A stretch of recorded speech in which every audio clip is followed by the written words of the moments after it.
এই পৃথিবী কারো জন্য থেমে থাকে না, বিশ্বাস করেন ভাই। এই পৃথিবী কারো মায়ার অপেক্ষা করে না, এই পৃথিবীর গতিতে চলতে থাকে। সেজন্য কারো জন্য কোনো বিষয়ে মন ছোট করে নিজের লাইফটাকে নষ্ট করে দিবেন না, কান্নাকাটি করে সময় নষ্ট করবেন না, চোখের পানি ফেলে বালুশ ভিজাবেন না, নিজেকে সুইসাইড করার চিন্তাও আনবেন না। মনে রাখবেন আল্লাহ তাআলা হায়াত আপনাকে দিয়েছেন, জীবনটা আপনার, সকালটা আপনার, বিকালটা আপনার, রাতটা আপনার, সব কিছু আপনার। সুখের দায়িত্ব আপনি নিজের দায়িত্ব নিজে গ্রহণ করুন আল্লাহর উপর ভরসা রেখে। মনে রাখবেন চোখের পানি যদি ফেলতে মন চায়, আল্লাহর ভয়ে নবীর প্রেমে চোখের পানি ফেলুন। এক একটা ফোঁটা পানি কাল হাসরের ময়দানে আল্লাহ তাআলা আপনার নাজাতের জরিয়া হিসেবে দান করে দিবেন। সুবহান। এবার কোরআনুল কারীমে আন-নূরে আল্লাহ তাআলা 30 নম্বর আয়াতে, সূরা নূরের 30 নম্বর আয়াতে আল্লাহ তাআলা কি পরামর্শ দিচ্ছেন দেখেন। কুল্লিল মুমিনিনা ইয়াগুদ্দু মিন আবসারিহিম, হে নবী আপনি মুমিনদেরকে জানায় দেন তারা যেন হাঁটার পথে, চলার পথে, বিশেষ করে বেগানা নারীর সামনে আসলে সাথে সাথে নিজের চোখকে জোরে জোরে জোরে জোরে আল্লাহ বলছেন পুরুষকে বলেন চোখ যেন নিচে নামে। আজকে গবেষণা করে দেখছে এই চোখ থেকেই শুরু, জেনা দিয়ে শেষ। প্রথমে ভালো লাগা, তারপরে আস্তে আস্তে কাছে আসা, তারপর আস্তে আস্তে কোন জায়গায় চলে গেছে হিসাব, শেষ পর্যন্ত বলে যে আমার সাথে এত বছরে ছিল বিয়ে করে নাই। এবার আল্লাহর কোরআনের চমৎকার বিষয়টা দেখেন, সূরা নূর আয়াত নাম্বার 30। এই সামাজিক অবক্ষয়ের চিকিৎসা আল্লাহ কিভাবে করছেন?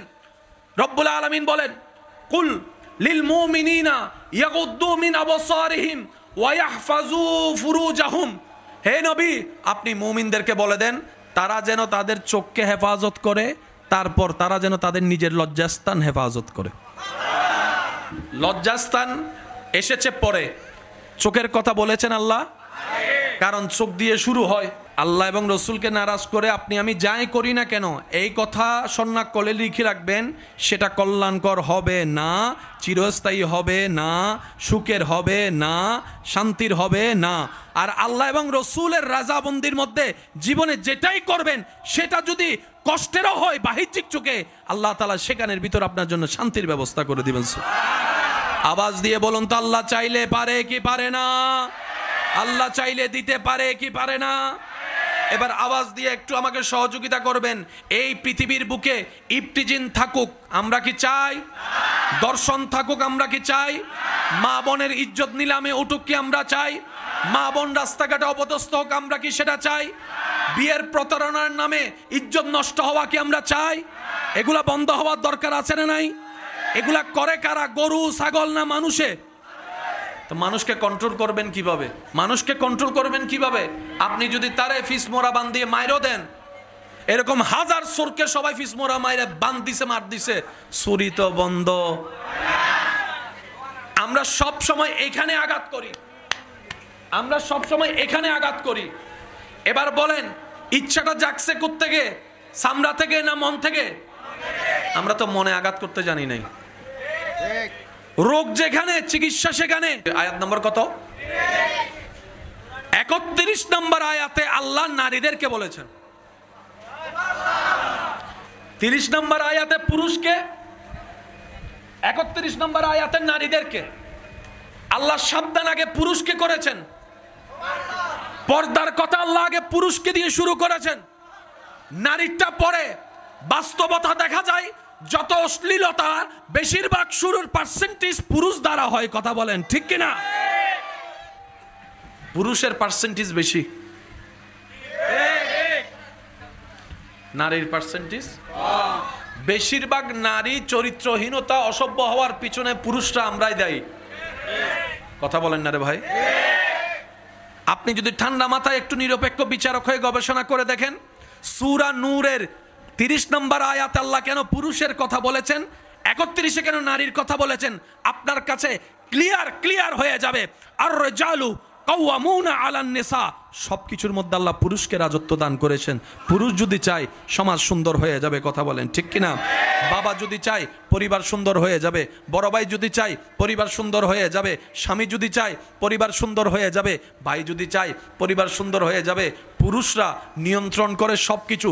সেই পুরুষরা যখন সুন্নাহ মোতাবেক শুরু করবে, তখন সে ঘরে আর বেপরদা নারী থাকতে পারবে না। আমি কি বুঝাতে পারছি কথা? সেজন্য আল্লাহ তাআলা 30 আয়াতে বলেছেন পুরুষের কথা, 31-এ বলেছেন নারীর কথা। নারীরও পর্দার দরকার আছে, এর চাইতে বড় দরকার পুরুষের। কোনোটাই বাদ দেওয়া যাবে না। একটু আওয়াজ দিয়ে বলেন, কোনোটাই বাদ দেওয়া যাবে না। একটা হচ্ছে তাকওয়ার পর্দা।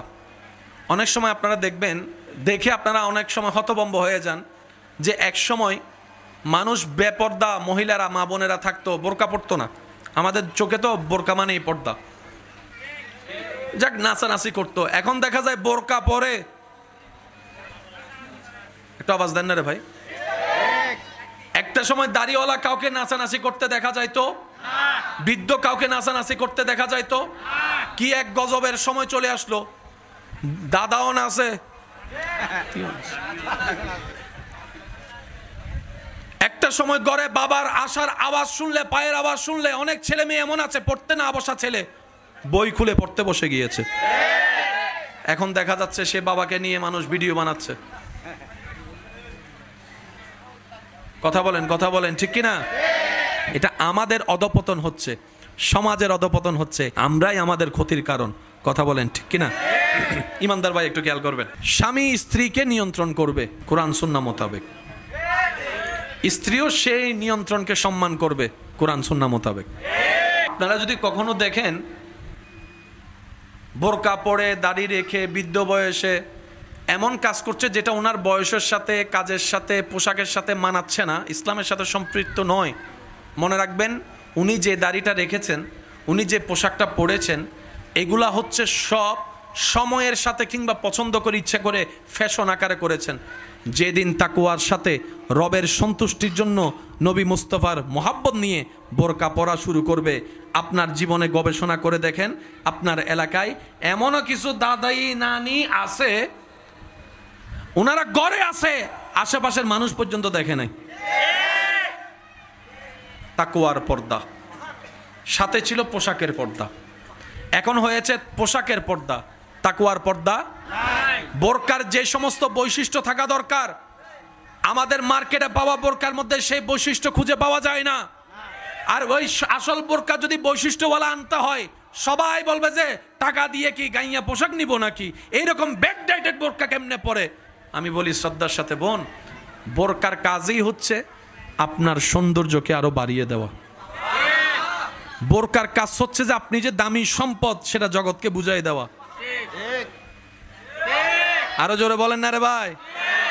বোরকা হচ্ছে আপনার ভিতরে যে একটা পবিত্রতা আছে সেটা জানান দেওয়া। বোরকা হচ্ছে আপনি যে আল্লাহর সৃষ্টির একটা শ্রেষ্ঠ নিয়ামতের একটা ফুল, সেটা সম্মান প্রদর্শন করা। কোন বোরকায় বোরকা হয়? যে বোরকা রবকে ভয় করে নিজেরকে আড়াল রাখে, এটা বোরকা। সুবহানাল্লাহ, আমি শুনি না। ভাবতেই অবাক লাগে কত দ্রুত আপনি আমি কবরের দিকে চলে যাচ্ছি, হায়াত কত দ্রুত শেষ হয়ে যাচ্ছে। এই তো কিছুদিন আগেই তো মনে হয় স্কুল ড্রেস পরে স্কুলে যাওয়া, মাদ্রাসার ড্রেস পরে মাদ্রাসায় যাওয়া, মক্তবে যাওয়ার ঘটনা, এই তো কিছুদিন আগে। এখন ক্যালেন্ডার দেখলে দেখা যায় সাল অনেক পার হয়ে এখন কারো 25, কারো 30 বছর, কারো 35 বছর হয়ে গিয়েছে।